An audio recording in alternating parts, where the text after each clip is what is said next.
Okay, everyone. We're starting. Michelle? No. Linda. Michelle. Marion is not coming. No. But Marion is there. She wouldn't come. Vicky's getting a We're going to set the start. Let's start. All Gesundheit. right. This is. See, it's good to start with a blessing. There was a rabbi, his name was Baal Shem Tov. You ever heard of him? Of course. He was like a mystical, not just like a normal rabbi.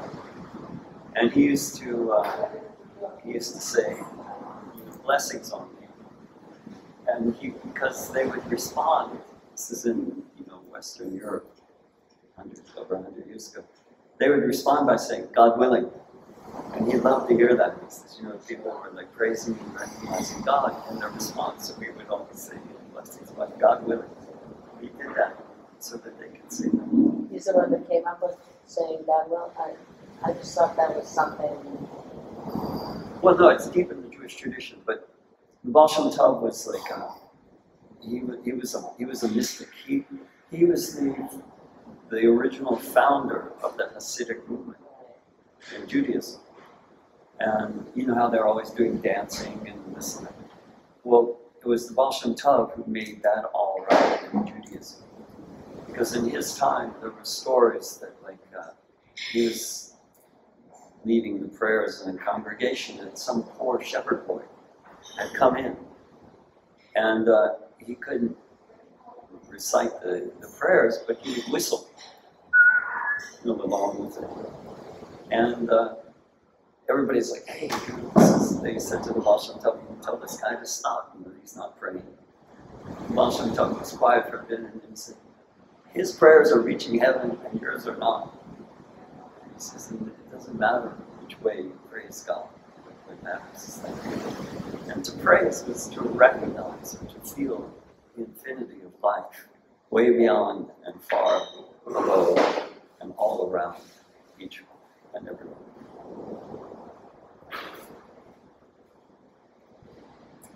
Okay, so this is the last day. So this is going to be a time for summary and questions. And everybody has this? Yes. So I wanted to go through this because this is a summary. I made this up in print so that you have in your hands a summary of everything that we discussed. In writing, you can refer to it. So the very first quote, everything is medicinal, everything is poisonous. And Ayurveda will teach you to tell the difference between the two.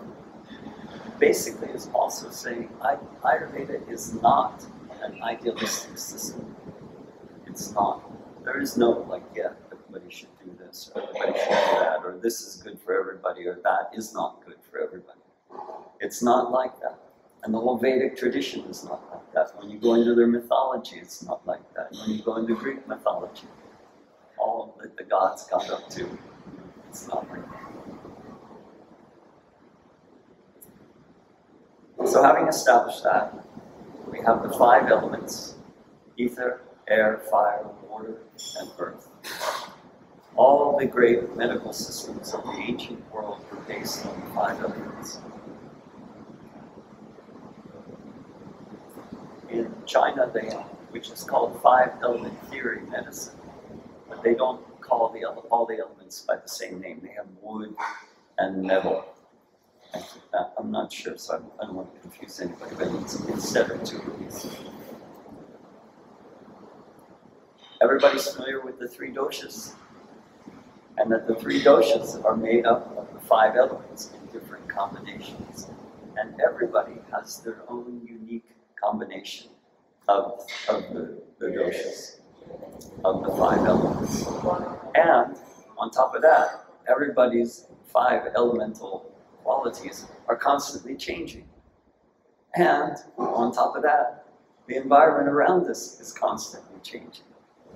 And on top of that, the time and time of day and time of our life and time of the yugas is constantly changing. So you can see why Ayurveda is not idealistic. It's based on an ever-changing multiplicity of qualities. But what makes Ayurveda unique is that it takes all these qualities into, consideration. And did I talk about consideration, the word consideration? About the what? The word consideration. Consideration. Consideration. Consideration. Calm is with. Sidereal is the stars. Ancient science, like how in the Vedic tradition did they ever figure out Jyotish? I mean, we're a bunch of people sitting around like, well, this guy's born then. This was a system that was cognized and first expressed as a story, not like a science, okay? It was expressed as a story, and then that story was translated into a science. Consideration was the basis of it, because by giving who's familiar with the Yoga Sutras? Okay. So, in the Yoga Sutras, Patanjali's Ashtanga Yoga, there's one of the limbs or angas is samyama, involves samyama. Everybody heard of samyama?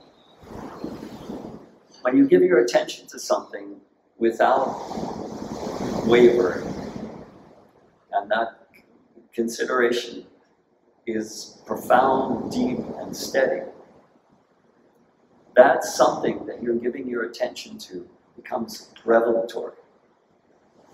And it's based on that kind of revelation that the Vedas are cognized. It's based on that kind of revelation that Ayurveda came about. It wasn't created. That's why they call it Adi or Anida. Never begun. It's an eternal system. It's an eternal truth. It wasn't, oh yeah, it was started in 19 so-and-so by so-and-so. It's not like that. There were rishis, particular rishis who cognized different aspects of the Veda. But they did it through samyama, giving their attention so profoundly to something that it became revelatory. And that this is the basis of all Vedic sciences, of Vedic architecture, according to Robert Oppenheimer, the development of the atomic bomb back in the time of Lord Krishna. And the remains of atomic fallout still today in Kurukshetra, south of Delhi, big fields out there. Nobody can explain how they get there. Well, according to the Mahabharata, they were used. They were called astras, and the nuclear astra was called a Brahmastra. In case you ever come across that. And Peter, I'm sorry, what year were the Vedas, the Rishis, when did this begin? Oh. Do you know what year, what month? What time of the stars? I think it was around 3 o'clock in the afternoon. Okay. Oh. No. They could see the stars. See, that's what I'm saying. They were not begun. They were cognized. But when did they start cognizing? At least the earliest records of it, according to people like David Frawley, 10,000 years ago. 10,000 years ago? Yes. I don't think Frawley was saying 10,000 years ago it began. Right. He was saying 10,000 years ago it was first recorded in a way that we can trace it. But it's incorrect to say that it began. Because it's sort of like, when did it would be a question like, when did eternity begin? Morning or afternoon? It would be that kind of question.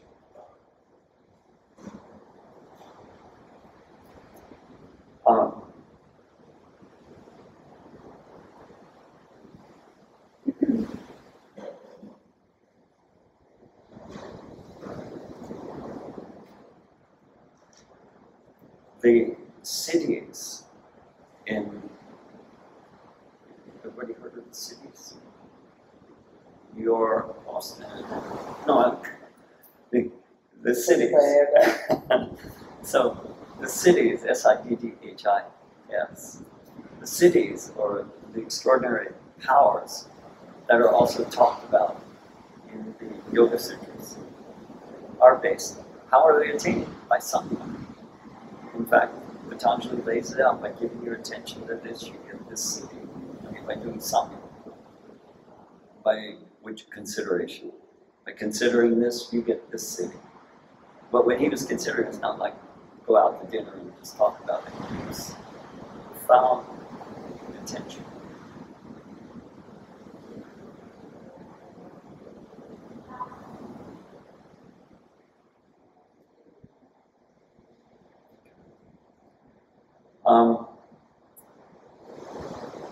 So these cognition of the elemental qualities of nature, the 5 elements and the 3 doshas, came out of samyama, consideration, profound consideration.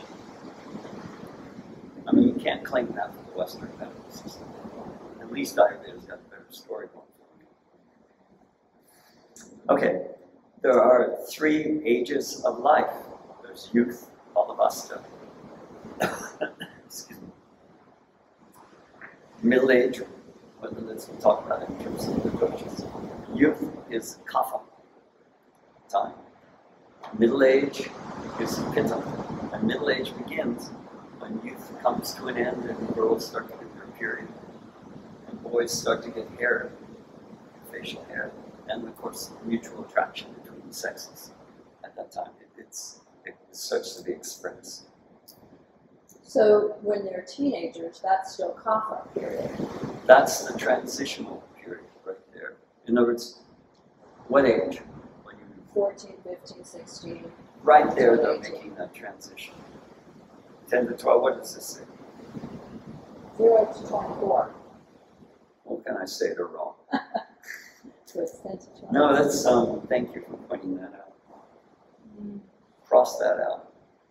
It's not 24.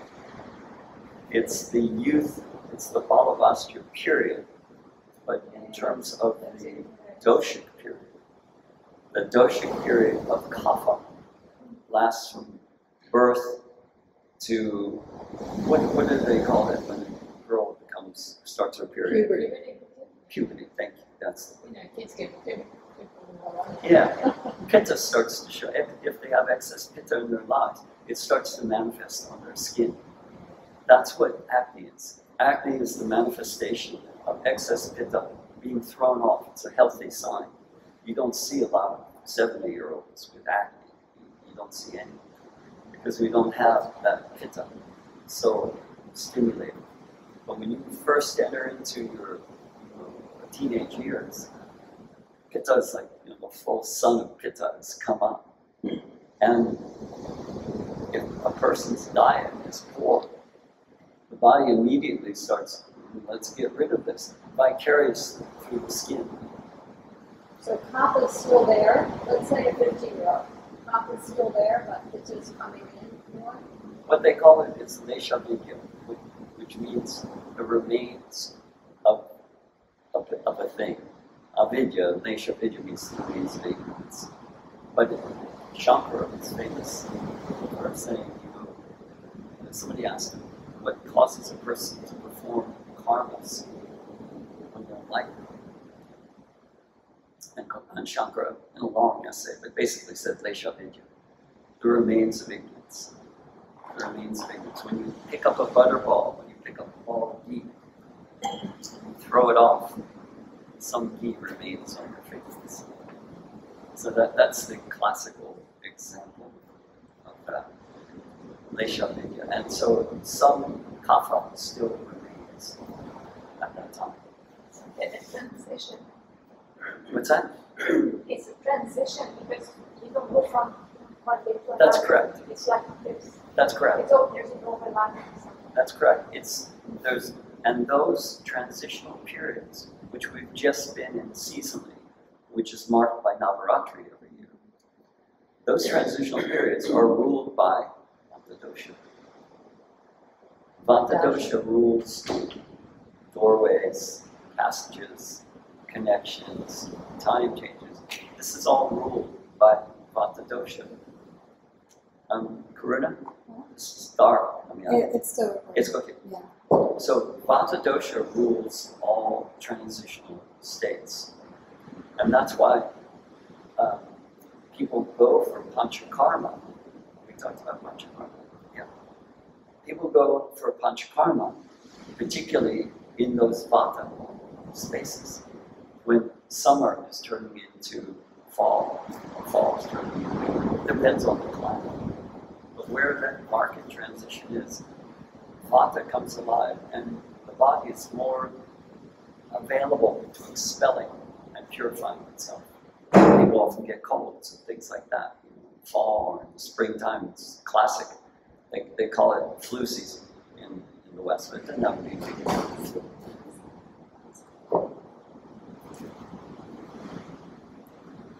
Does she have a copy? You have a copy? All right.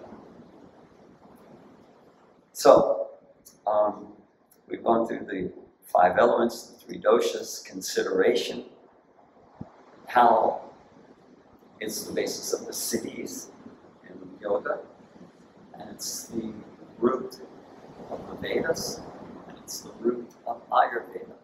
Ayurveda was not begun on Friday, in this month, in that year. It's an eternal science. It always and already exists. When you have a great avatar manifest in the Indian tradition, whether it be Rama, Krishna, or they consider Buddha, this is, they come age after age. In the Bhagavad Gita, Krishna says, whenever Dharma is in decay and Adharma prevails, I incarnate myself age after age. It's a beautiful, beautiful saying, but so these people arise, very rare. This is not like any other kind of teacher or an avatar. An avatar is a direct descent of manifestation, completely mysterious, but that manifests. So could that be like a Vaja from lineage? No, it's more than that. It's more than that. It's more than a Vaidya. It's more than Padmasambhava is not considered an avatar. I mean, you can have really great beings, but an avatar is a whole other class of beings. Okay, and then we talked about, I'm going to redefine, if you look in your paper, the 3 ages of life. It's wrong. I don't believe that stuff. The youth, the period ruled by, you could say that this is correct, but it's in terms of youth, middle age, and old age being well established. But in terms of the doshas, the dosha kapha rules a newborn child until the girl has her first period, until puberty. That period is ruled by kapha dosha. The diseases that you see in a child, predominantly, there's plenty of exceptions, but predominantly, are kapha diseases, runny nose, sniffiness, all this stuff. That's the kind of, they have kapha. They are in their kapha period, and they're manifesting excess kapha and eliminating it. Coughing. Coughing, sneezing, runny nose, all that stuff. What about child's diseases like mumps and measles and chickenpox and all that? Those are viral. And when you have those kind of diseases, what is an ideal place for a viral to live? We've got plenty of water in this, in kapha mucus. They're just like, hey, call the family, come on down. It's the same reason why women get candida. And why? Because it's moist. It's a great place. The germs, so to speak, are saying, come on to the family. Let's live here. This is great. Okay. Then the Pitta years begin girls, it's marked. They begin to have their period. So is this suggesting that period should have started at age 24? No, that's remember what I just said. Forget about this. This is not dosha. Oh, okay. This is periods of ages. This is called ages. Ages of life. Okay, it's a little different. And I forgive me for putting it in there. I shouldn't have done it. I'm bad. So the Pitta period begins with puberty, with the onset of puberty.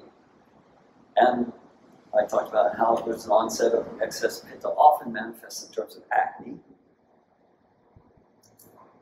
Sexuality begins to be more expressed. Certainly there's exceptions. And both in boys and girls, boys start to masturbate at this age, typically, because all of a sudden they're in the midst of this overwhelming hormonal impulse, which they think is them. This is the way to treat it. And not everybody. And then for women, at perimenopause to menopause, that perimenopause is the beginning of the transition out of middle age of the Pitta period into the Vata period. So that's what's going on then. That transitional, ruled by Vata stage, but in this case, it's Vata transition, Vata ruled period transitioning into a Vata period. That's like double trouble. Yeah. It's like, you get in a car accident, thrown out of the car and hit by a bus.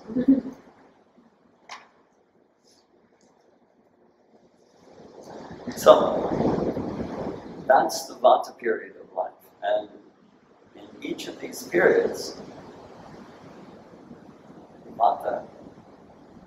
this Vata period, this Vata increases and increases and increases all the way till death.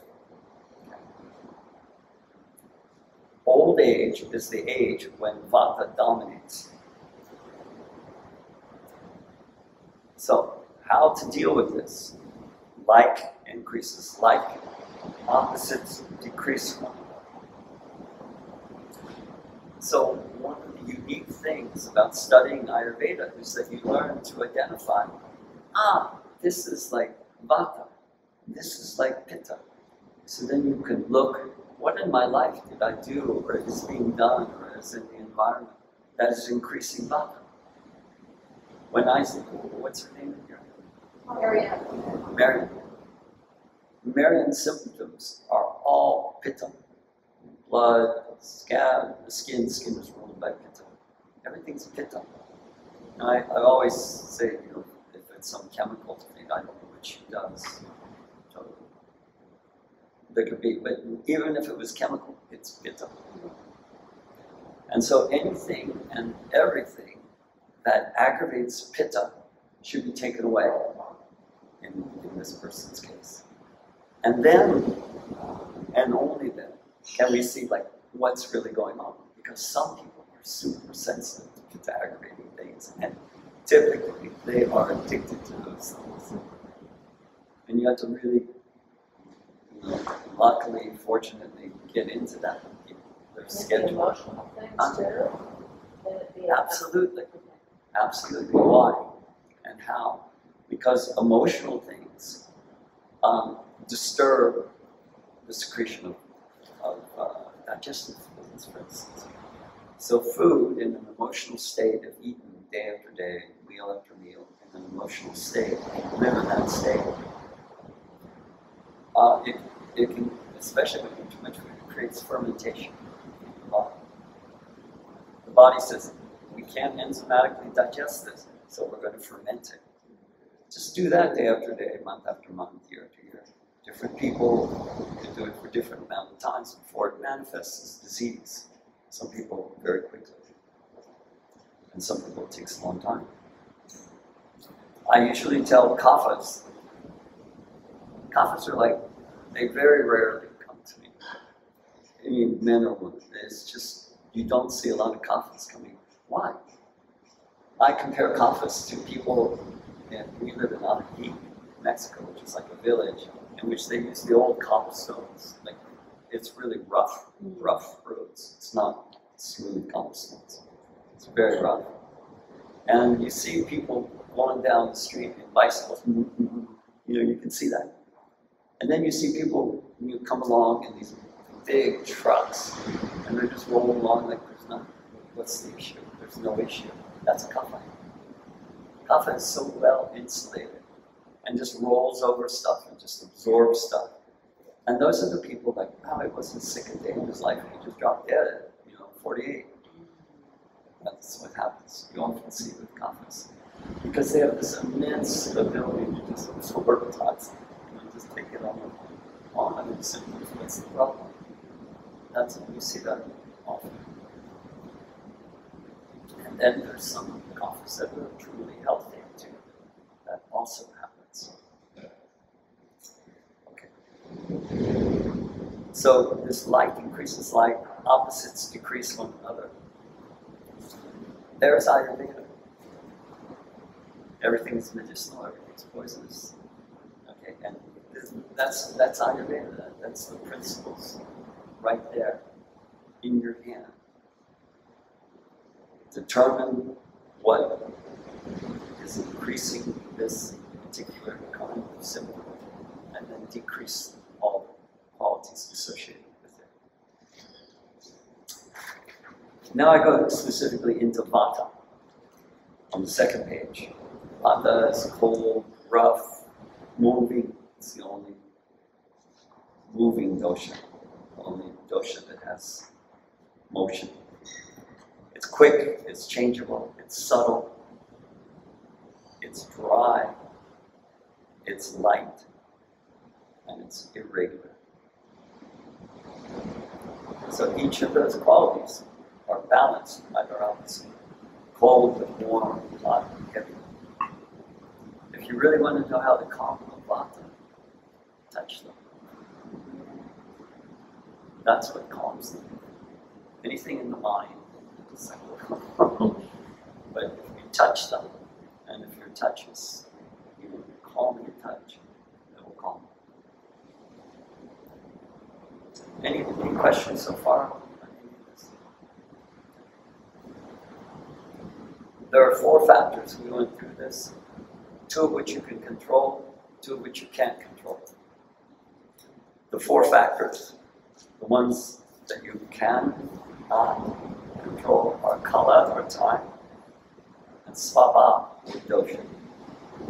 Now this is talking about prakriti, dosha, what you're born with, you can't control. So, time, we cannot control, and birth, dosha. We can control food, and in Vata we do that because the qualities of Vata food, like how would you analyze the meal that was served to us this morning? This morning? Yeah. Was it the pancakes? That was the avocado toast. But they put sprouts on the avocado toast. Right. So that's raw food. Right. That's not good for Vata at all. And particularly not in the morning. And not in the morning, right. Particularly of all times of the day. It's the worst time. The toast was very crunchy, very dry, which again, not good for Vata, right? But the avocado saved it. It helped. But even the avocado was like cold. Oh, yeah. See, and it wasn't spiced with morning spices. Made, the whole thing was made by a guy that would be a perfect meal for him. And you have to watch for that all the time. Like when we go into a restaurant, you can always go in, just kind of see the chef. Well, because I don't tell them I'm there doing anything. I just kind of wander in, and because they're going to make food almost always according to their own dosha, what they prefer. The fruit, we should wait 20 minutes after we eat the fruit to have the meal, right? Yes, when you mix fruit with bread, basically the body says, okay, I can't enzyme it, but we're going to bacterially ferment it. So. So vata, it says the qualities of vata are cold, dry, light, hard, rough. Foods with these qualities, like crackers, frozen desserts, large amounts of raw veggies and salads, will only aggravate vata. Counterbalance excess vata with the nutritive tissue-building foods, warm, moist, heavy, soft, oily. And you see, finishing the graduate school, so to speak, I'm just using that metaphorically, of Ayurveda is where you go, well, this oil is not good for you, but this oil is. You know, what does everybody think about it? I want to ask, make sure they're. What do you think about, what oil would you saute in? You know better, I know you do. So I want to ask you, what oil would you saute in? Avocado oil, Why avocado oil? because it's fatty, very oily, nutritious, a high heat, concentrated, That's good, that's good. or ghee. Or ghee. Anybody else want to? Sesame. Coconut oil is used very commonly in South India. The average temperature is always over 90. So, but yes, Sesame oil. sesame oil is good. These are oils that have very high flash points. So all those oils are good, but ghee stands supreme. Why? Because ghee, among all the other oils, increases agni, or digestive fire. It's unique like that. Ghee is they call it yogavahi, is the carrier of all, almost all medicines in Ayurveda. If you want a herb, which is in powder form, to go deep into the tissues of a person, you mix it with ghee. You give it to them. And ghee will carry it, like a donkey will carry it deep into the tissues. You should start a ghee company. I did. Oh, you're just joking. Oh, people are so mean. It's just terrible.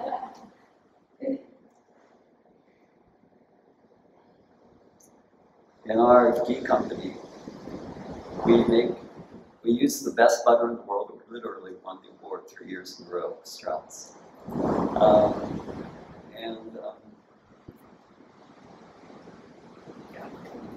It's a real, we make it only on the full or the waxing wounds, which makes it just the very best ghee that we can make it. And when we make the ghee, we play the Mahamrityunjaya mantra constantly in the room.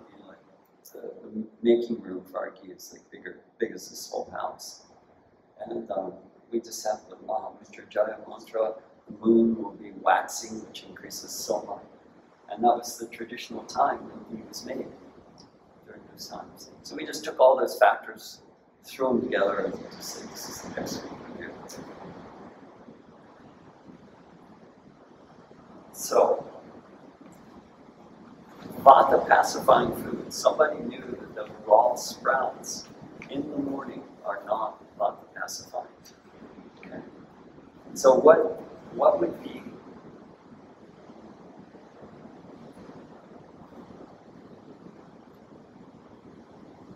what do you think is the best food for vatas?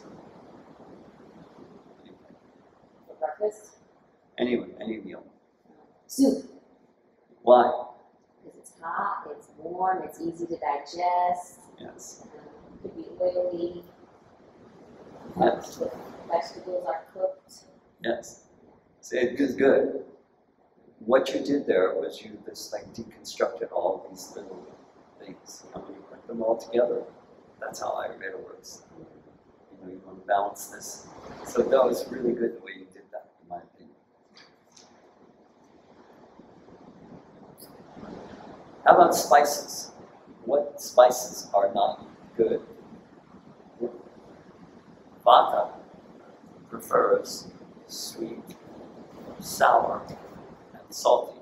That does not mean that Vata should therefore be eating lots and lots of sweet, sour, and salty. It means that the elemental qualities that make up those tastes, sweet, sour, and salty, are supportive of Vata dosha.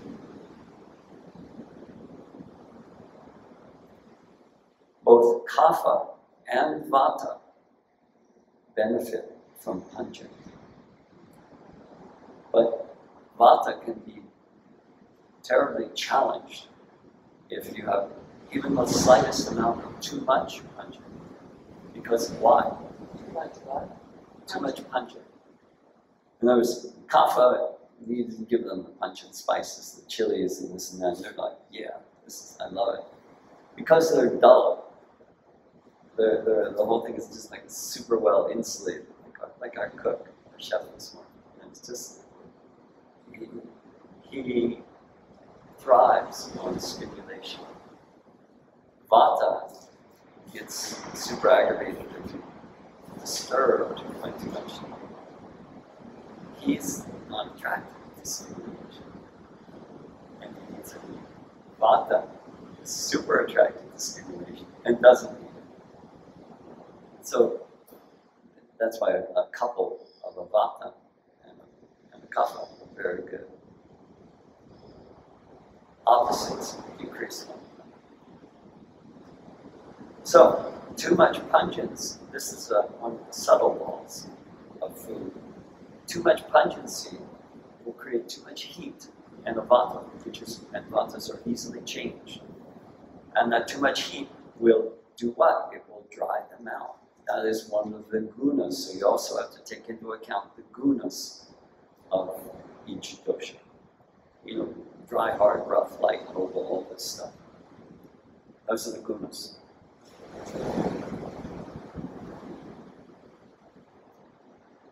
And then, since we're real estate agents and not heat, we think everybody should move there. We're not real estate agents. We don't think everybody should move there.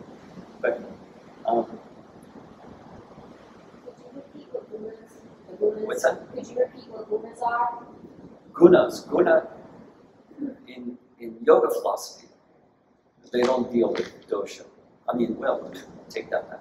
Hatha Yoga, the Hatha Yoga Pradipika, the textbook of Hatha Yoga, every single asana has a doshic, description. High Pitta should not do Surya Namaskar, salute to the sun. Everybody's doing Surya Namaskar. Why? Because it's too heating, they should do Chandra Namaskar, the moon, salute to the moon. This is all there, but almost all yoga practitioners either don't pay attention to it or don't know it.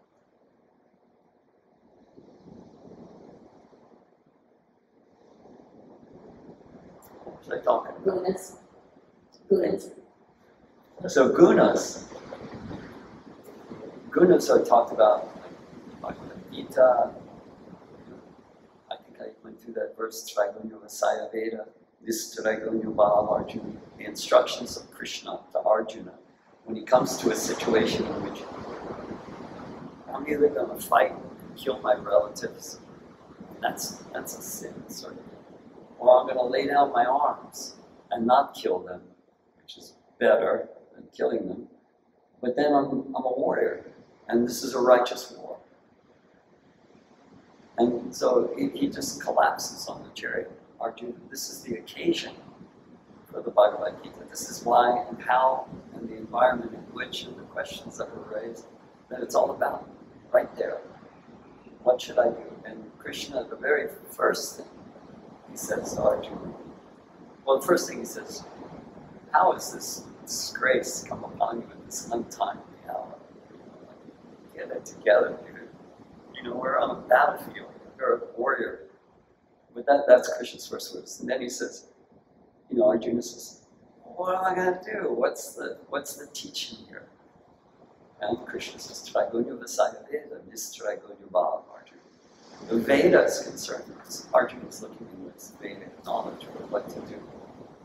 The Veda is concerned with the three gunas. Nistrigunya Bhava, be without the three gunas.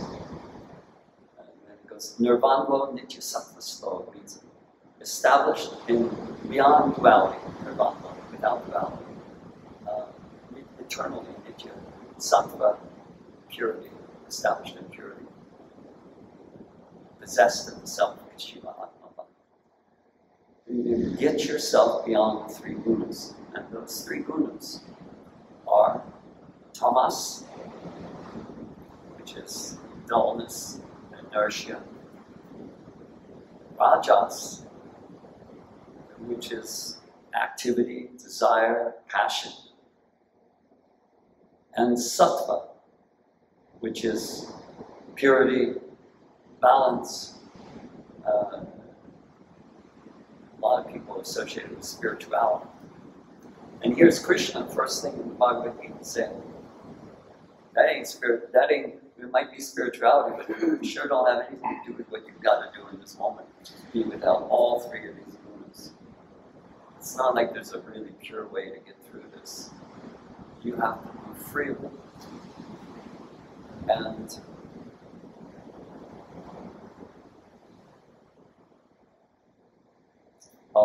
I was going into that because you asked me what were the 3 gunas. Okay. I just wondered why I wandered in up there. So the gunas, just like the doshas, the gunas make up everything in creation. It's different qualities of the gunas. When you go into a really calm, beautiful environment, desert, sunset, and late winter, and Santa Fe, New Mexico, something like that, that's something very, very balanced, harmonious, balanced environment. When you go into New York City in the rush hour, before Christmas, I'm just trying to rub it in. Yeah, that is rajas. And when you go into the after state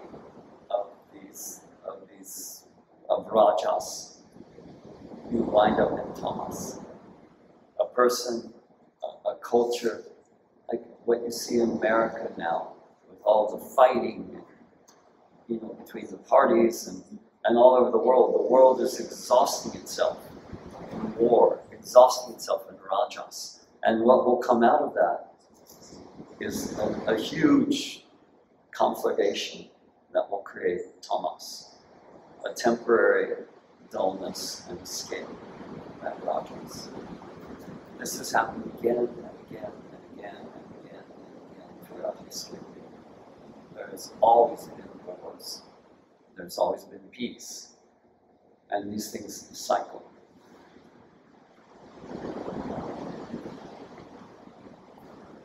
Okay.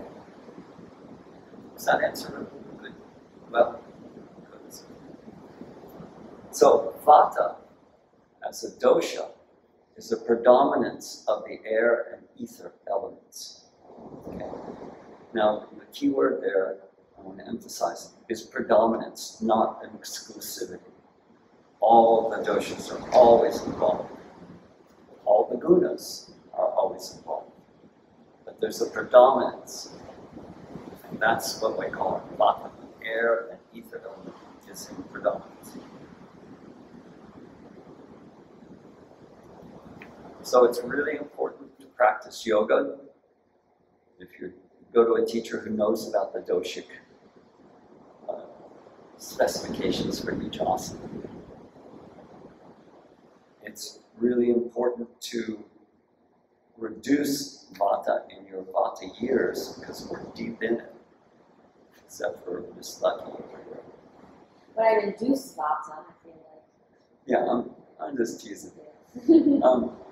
So I am. Yeah, I'm just saying. We, at our age, we're in our vata years. You can't get out. You can be better or worse. And at your age, you're in your pitta years. You can make it better, you can make it worse.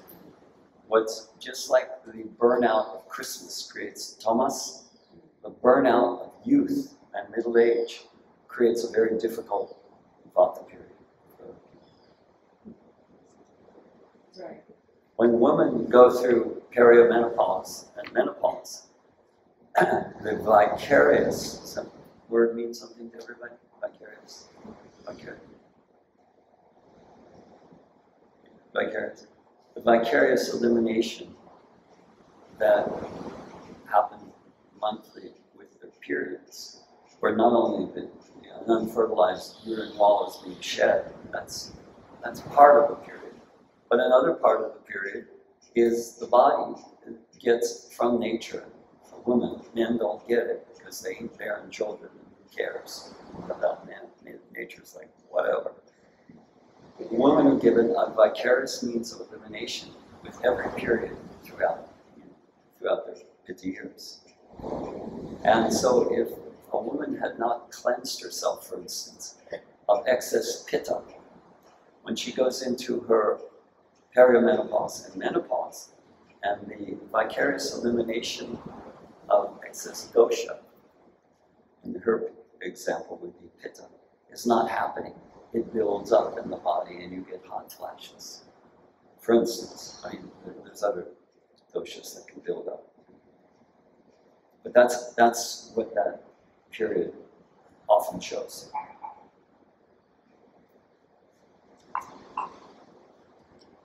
Balance is created using our food and creating an appropriate environment.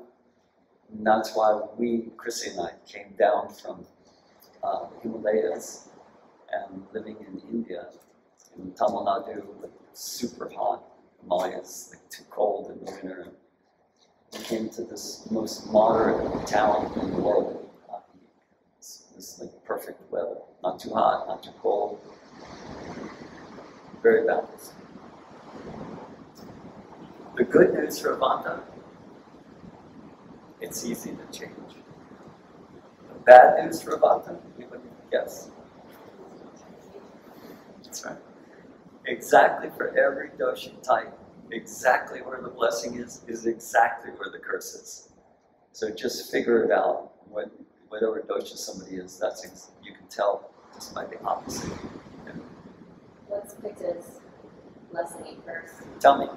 Is it the fiery? Okay. So what happens to a person? Like they want to experience and learn everything. Like They burn out. Oh, okay, burn out. Too much. I mean, this is when so many young people die. Just burning out, staying up. You ever see that? What's his name? Jeffrey Epstein. Mm. Did you ever see his face? The pictures of his face. This is a guy. He was like a billionaire, and apparently like just sexually engaged with a whole bunch of young girls. And the guy was like I'm just reading articles about it. He was apparently being jerked off. He really liked that, like 3 or 4 times a day. And he was addicted to sexuality and sexual things. And you look at the picture of the guy and it's like, oh, that is a person who just completely enervated himself. I mean, when I look at the face, and sexually in his case, which is interesting, relatively rare in my perception. So that's how somebody can enervate themselves in a pitta way. And what happens? It creates extreme vata early on. Smoking does that. Cocaine does that. What's the drug people do? Speed. You want to see somebody age really, really quickly, like at speed. Yeah. It's amazing. You look at these people, a 28-year-old girl, and she looks like she's like 75, 80, and not healthy at that. Most of the drugs, not all, are aggravators of pitta. Marijuana is a very famous medicine in Ayurveda, but marijuana aggravates pitta. And Why? Because its qualities are heating, tremendously heating. I mean, there's what do they call it? Different kinds. Strands. What kind do we? Indica and sativa? Yeah, thank you. Like indica. I have, when I broke my arm and shoulder and wrist, I had such pain when I came back from I had an operation, a 6-hour operation. And when I came back to the Himalayas, I couldn't sleep at all. I just couldn't sleep. I was in too much pain all the time. And we tried pain pills. Nothing would take away the pain. And we lived up in this area that people grew ganja, the most famous ganja in the world. What was that called? That town.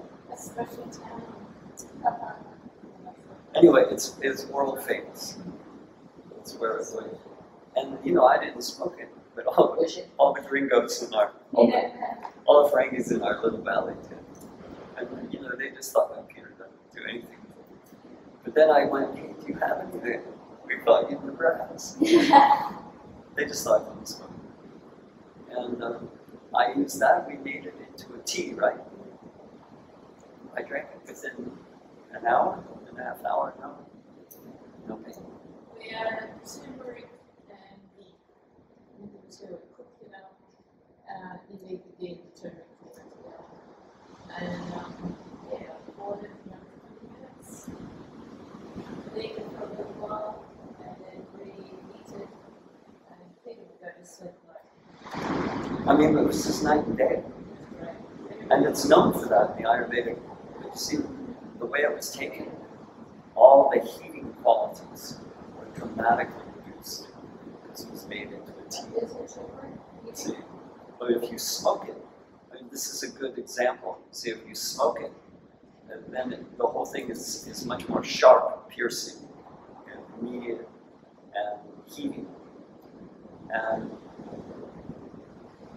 it's an example of everything is medicinal, everything's poisonous, and it depends on how you use it, who's using it, all those kind of things. Crystal, if you put it in the turmeric, isn't that heating? Don't use very much. You just have it with the ghee because they work together, the ghee and the turmeric. Yeah. What about if you eat it? If you eat, Edibles. it's more mild than smoking.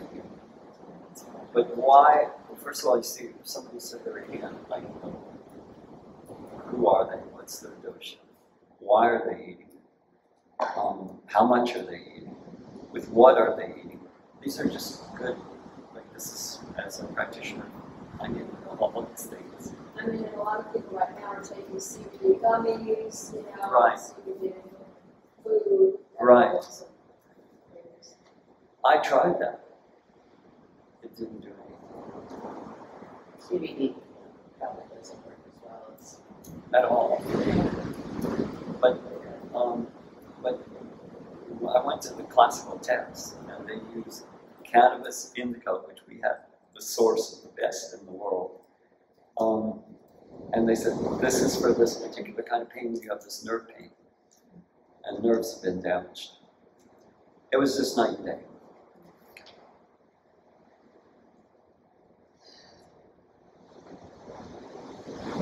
So using cannabis in the short term pacifies vata. Using cannabis, well, this is cannabis indica. Cannabis sativa aggravates pitta and vata in the short term. Cannabis indica pacifies vata in the short term. Cannabis sativa creates tamas quickly after the aggravation of pitta. It just speeds up the whole process. Aggravating pitta will result ultimately in tamas. And those are just each different strains of cannabis. And there's another blending them and all sorts of, I don't know how to evaluate it. But I do know that you can have it as a tea, you can have it as an oil. And so because the quality of cannabis is heating, anything you can do to step away from the more heating piled on top of it.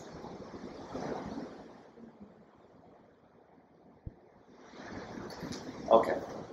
So the blessing of Vata is it's easy to change. The curse of Vata is it's easy to change.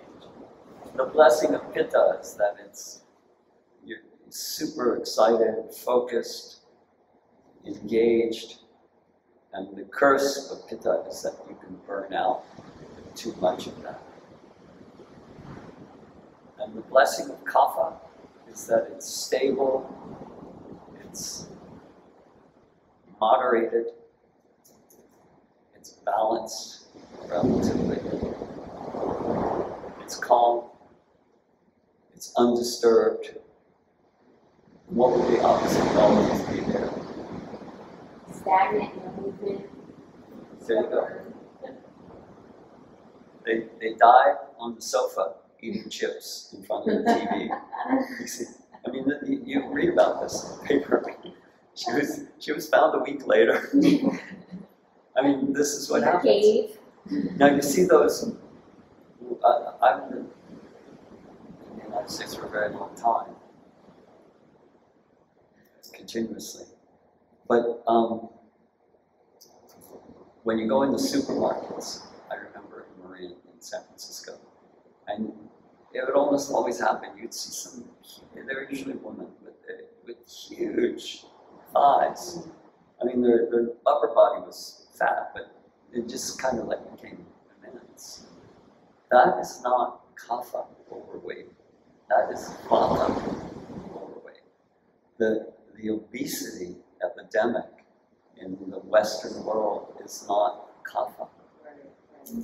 The obesity epidemic in the Western world is Vata. You know, Vatas, these skinny Vatas, but there are people that have this genetic tendency. They just put on, they're full with toxin, and they store it in their tissues, and they surround it with fat, and they just keep doing that. They get bigger and Yeah, bigger. but why doesn't it go all over? Why Good does question. I was waiting for that. What does Vata rule? The thighs. Vata rules the thighs, the lower intestine, colon. What does Kapha rule? The lungs, the stomach. What does Pitta rule? What's that? Digestion, Digestion in the small stuff, in the small intestine. And skin. the heart, sweating, the Yes. light behind the eyes, the intellect. Yes. But what organ? What organ? Small intestine. Excuse me? Not the heart. Pitta, no, the heart is a combination there, but of Kapha and Pitta. And Vata. It's always moving.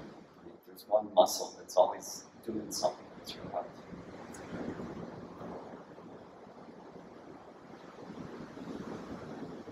It depends on what exactly is going on in the heart when you look at that dosha.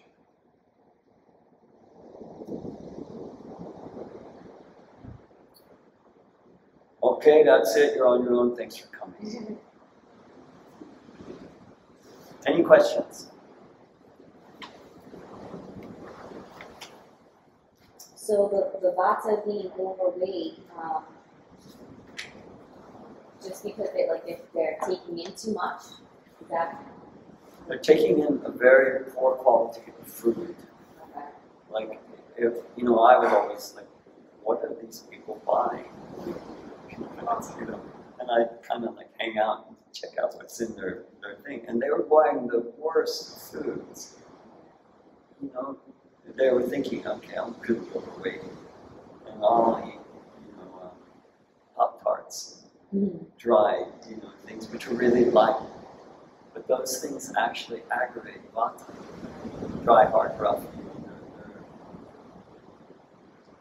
people like that, it's not always a direct approach to the dosha. You have to increase Agni. Okay, we didn't talk about this. I didn't have this on here. Agni. Number one, most important. If Agni, see, there's some people here, I'm not mentioning any names, but there's some people here who I didn't deal with doshically because the Agni is so depressed. Okay? So without Agni being awakened, and the best way to awaken Agni is through fasting in extreme cases. First you have to awaken Agni. Then you can start to have transformation. Okay. If Agni is still is dull, is suppressed, this is what happens to people who are traumatized and just can't recover, they can't get out of it. Their Agni has been so shocked into, nothingness that they just waste away and die of no apparent reason. That also there's lots of history around it. So Agni, if you look in the online encyclopedia that I will give to every one of you, I have here, there's a whole folder with probably around 20 articles on Agni. And it's so important. If you didn't know anything about doshas and you were able to magically just increase a person's Agni, that's all you need. Agni is that important. When Agni gets low, everything goes wrong. Everything. You can't transform food into nourishment. You can't transform experience into knowledge. All the transformation of the inevitable trauma of life turns into ama. Trauma turns into ama. My most traumatic experience with that happened when I don't know how many years ago, it was many years ago. I think I was I was young. And I got a motorcycle for the first time with my best friend. And we were going to come down to Mexico. We were in Washington, D.C. And so I bought it, and I was kind of timid with it. He hated on motorcycles. We got Norton 850s. We had money working. And, we were going through Rock Creek Park in Washington, D.C. And I was being really careful. And he's just zipping around and stuff, doing all this stuff. And I came to a big curve. There was a big curve in the road. And I tried to steer myself around it. And I wiped out and hit my head. So anyway, why did I tell you that? We were talking about Nama and Agni and no Agni and we went on to the motorcycle. So what happened was I was heavily traumatized. I mean, I hit my head on. I had a helmet on when I went off the bike. They had a poster about my head, and I had terrible pain in my neck. I couldn't sleep that night. And the next night, the third night, I had a dream, and I went back into wiping out on this curve, and I consciously went through the pain and trauma of hitting my head on each of the poles. And when I woke up, that pain was gone. And that's how, psychologically, if you can consciously experience something and allow it will have an effect physiologically. And Ayurvedically, if you can understand what is going on, you can change things yourself so that it doesn't have to. That's an interesting consideration. What else? Any other questions? Comments? Curses? Okay, I'll settle for blessings. Yes. Well, just, first of all, thank you. This is really wonderful. And I really appreciated all of your slides. And Oh, great. It was a great presentation. And all this is helpful, just a summary to go home. Great. And now we're all going home, most of us to a different environment, for sure, different weather. Sorry. Now we're all going home to a different environment, different weather for sure. And, probably our kitchens don't have everything that we need. And so I'm just wondering, just visualizing that, like next week, know, when we just get back, what would be some good tips? Oh, that's a great to kind of question. change our lives, or That's a really great question. That's a really, really good question. Cabinets, right, right. Okay, I'll go sit over here so she can, because that is a fantastic question. Yeah.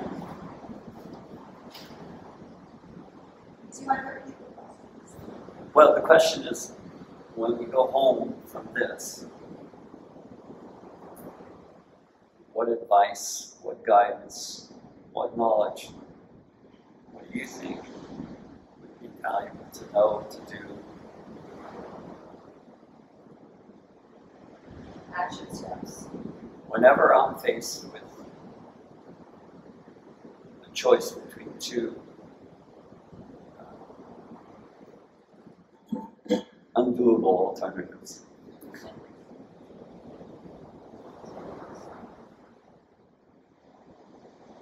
I was going to make a joke, but I'm not going to do it. Okay. Whenever I face with a situation which I don't know what to do medically, and also in life, I often don't do anything. Now, there's a principle in that. It's not just like I lay down on the floor. Sometimes I have done that, especially when I've hit really big walls and I have big business. Just completely collapse and just give it up. And but what I do is nothing. The greatest balance for confusion is nothing. Now, how does that apply to your question? How it applies to your question is when you get home, if you ever feel that you're going off in terms of your health, if you ever feel that you're getting imbalanced, if you ever feel like, I just don't feel right in the stomach or in the head or anything like that, the first thing I would suggest is nothing. I mean, but not just nothing, like whatever, I'll just go out for ice cream, do nothing. I mean nothing.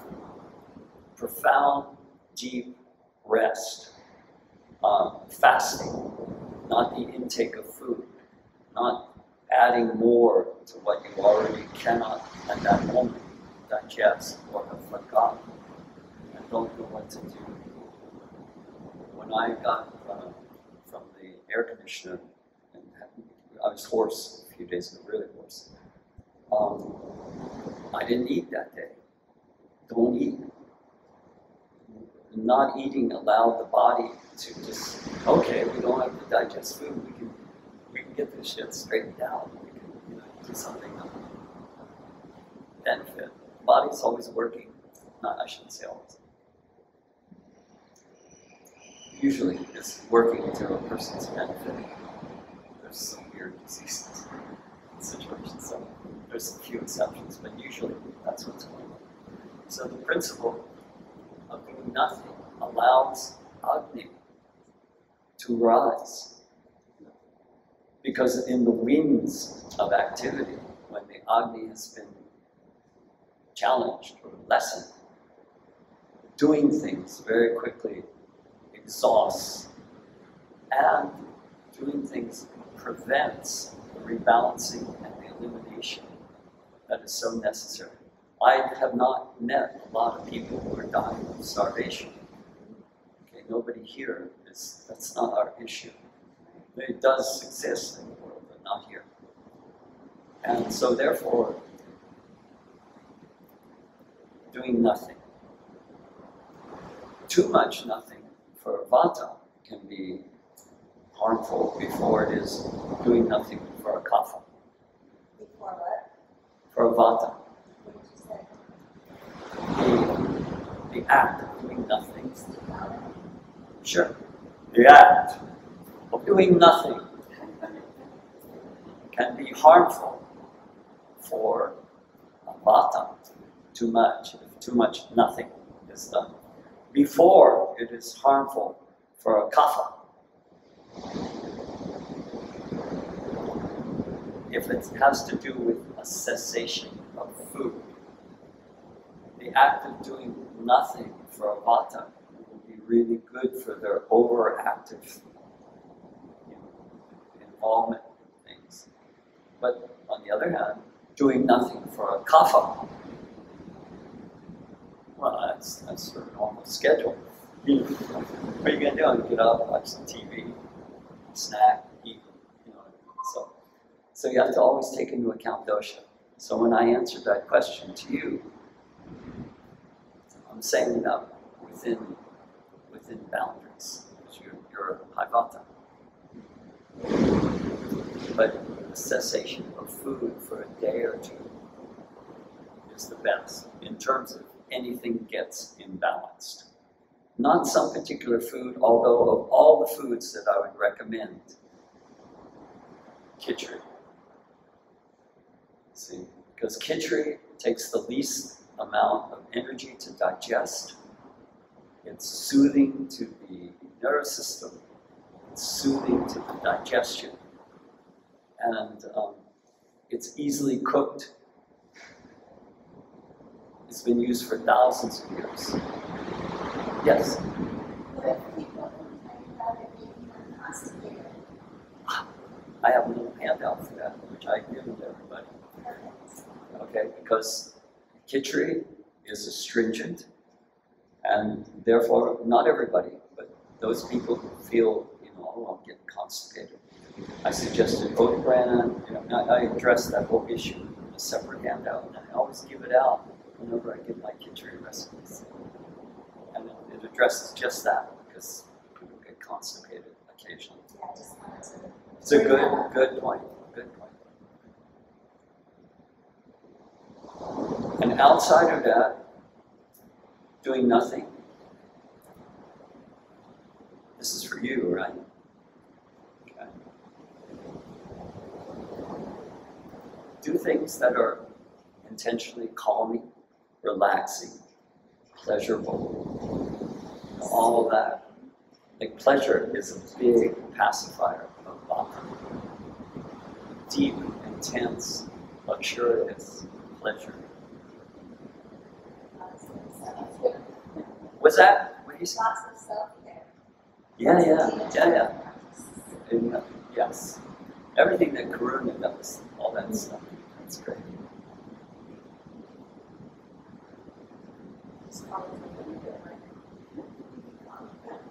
Put her in your suitcase. What? I said, put her in your suitcase. Who? I could fit. Oh, okay.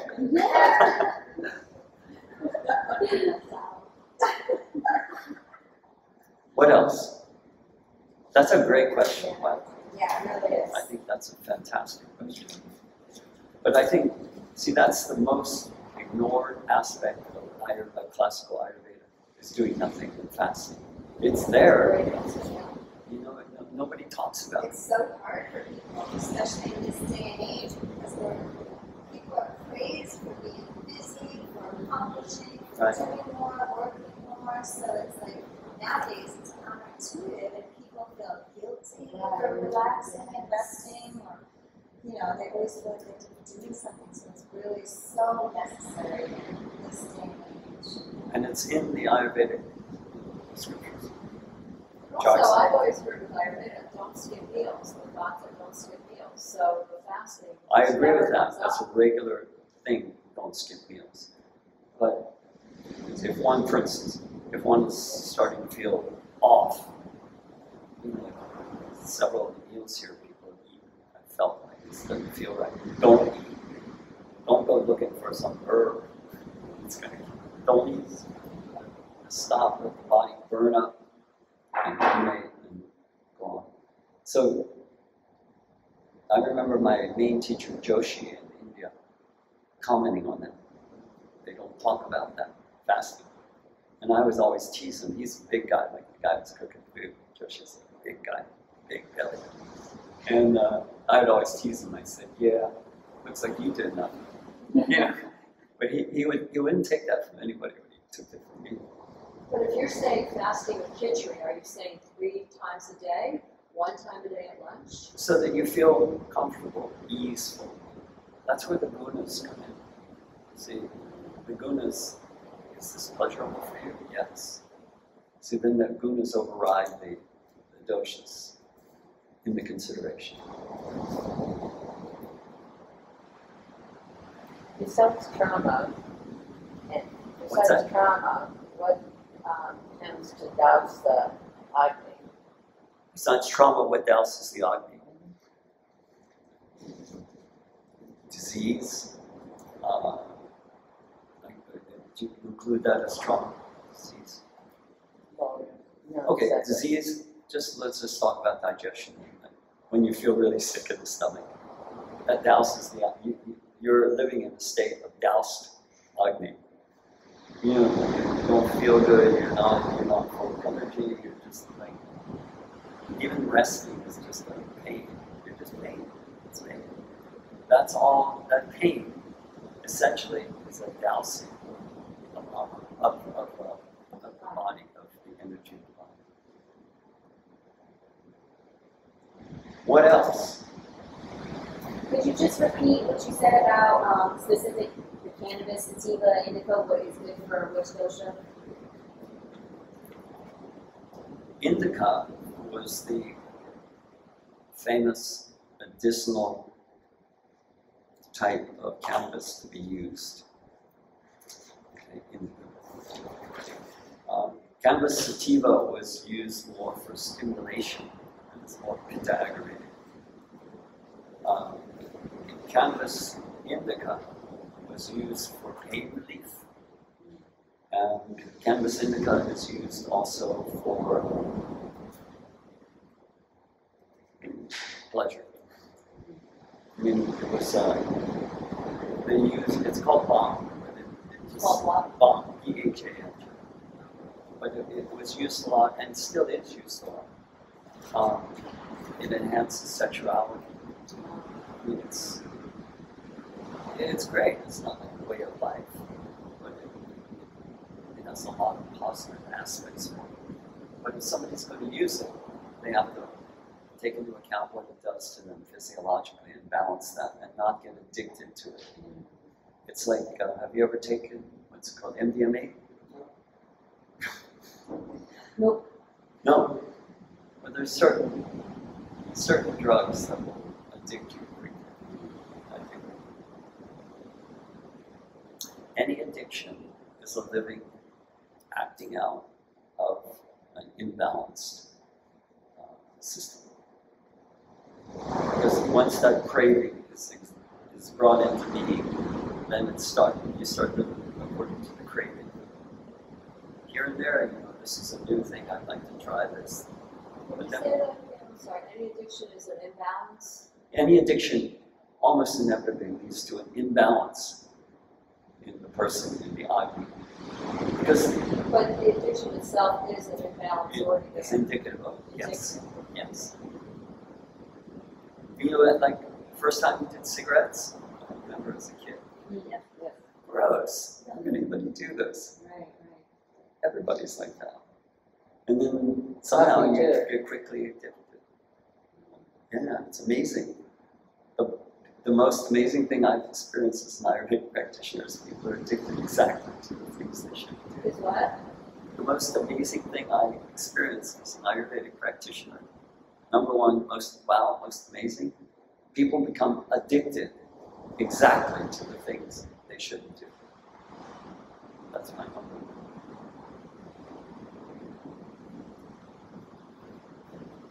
Because we're craving. We're craving something to balance, something that's missing. Right, it's indicative. And so those same cravings can lead you either to balance or further imbalance. Cravings, interpreted correctly, lead to imbalance.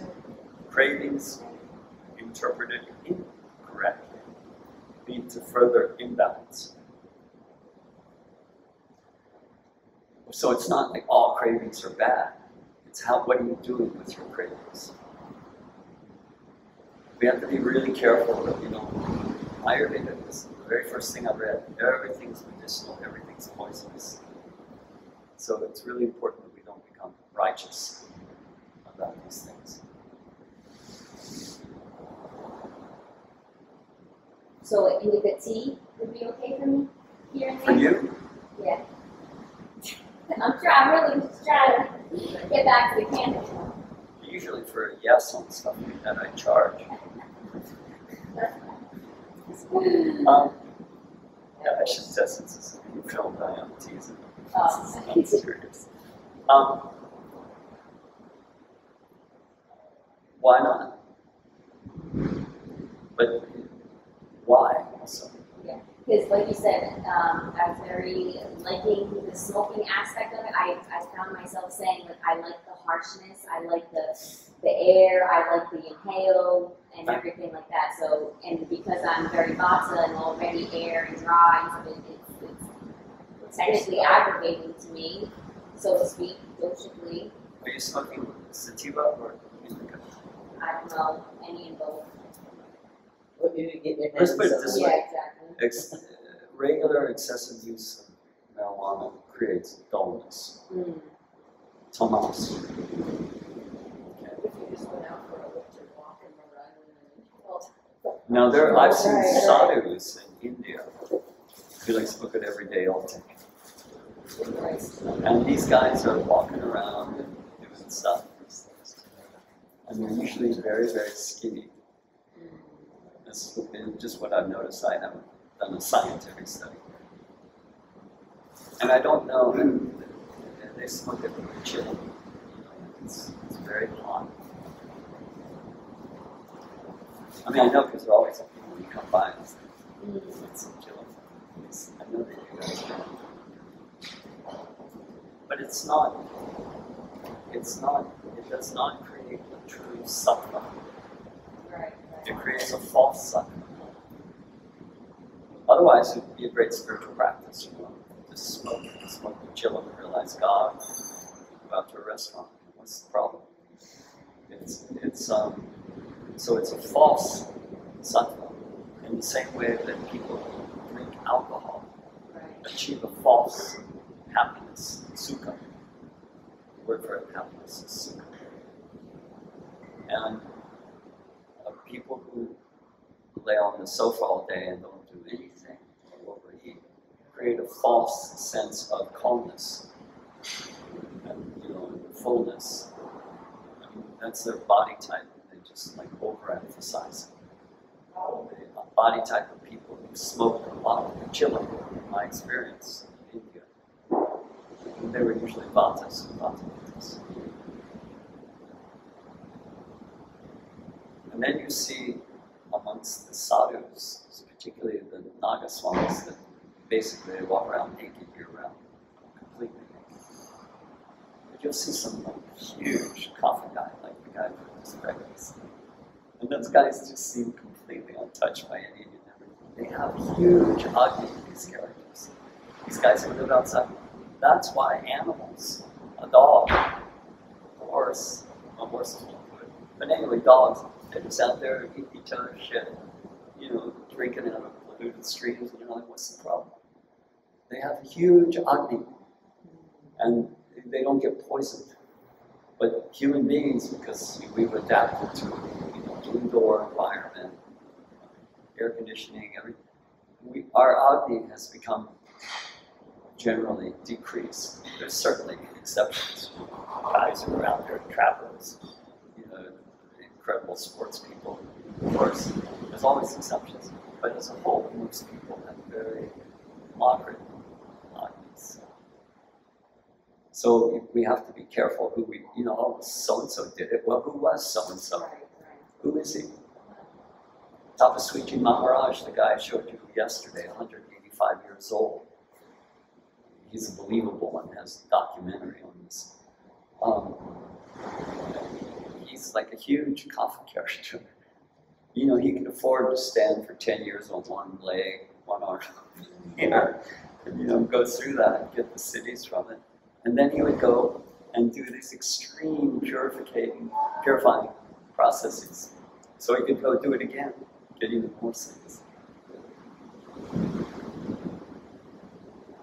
I told him to invest in real estate in Marin, but just wasn't interested. They have a completely different orientation to life. Sorry? They have a completely different orientation to life. I was joking about real estate in Marin. I never told anybody that. But They're just, what they're doing is just unknown to us in the West. It doesn't make any sense. But they're actually doing something. They're engaged in something. They're trying to achieve something. They're actually like, as much as somebody tries to achieve something in the world of just being a stock market person, you know, they are also very, very involved. Look, standing up, we look at somebody standing on one leg, hold their hand, look at the hell you're involved in. They are involved in that. They are involved in doing that for a purpose. And that purpose is to gain cities, palace, and that they're completely, for one reason or another, uninterested in all the pursuits of the world. It's fascinating. And you see that developed in India. India is the only country I know of in the world, well, also Thailand, but different in India, where so many sadhus, people in search of religious something, are wandering around. I mean, they're just all over the place. It's a unique country like that. It's the birth of most of the great teachers and teachings of the world that come out of that culture. Ayurveda's come out of that culture. Ayurveda will become, as of now, the third leading cause of death in the Western world is treatment by a doctor. I thought it was the second in the United States. No. In the United States, it's number 2. Number 3. I just wrote it. I mean, according to what I've been, because the big two are heart disease and cancer. And they have changed positions. Now, I think it's cancer is number 1, heart disease number 2. But anyway, it's up there. So my parents, my mother, you should be a doctor. You know, and then of course she knew that, and I said, Mom, you don't want to be a doctor. You don't want me being on that team. And now that I look back, I wish I had done it. I wish I had done it because I could have helped more people. With that status, and there's some good knowledge there, much good knowledge. I could have helped more people. Peter, what are some of the cities that you saw in India?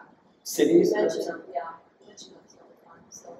I've stopped on a street corner, and the guy told me, I was stopped on a street corner, and the guy told me, you know, you're so old, you're born in America, your name is probably this. This is why I thought I didn't trust the naughty readers. Yeah. They're listed in the list. You just walk through the, have you been there? Okay, which temple have you seen? A lot of the southern temples. Okay. You just walk there like, how the hell did they do this? You know, those huge temples that rise up so high, and how did they get those stones up there? I mean, they've explained it now. Yeah, She's you like, took a pause, cut it.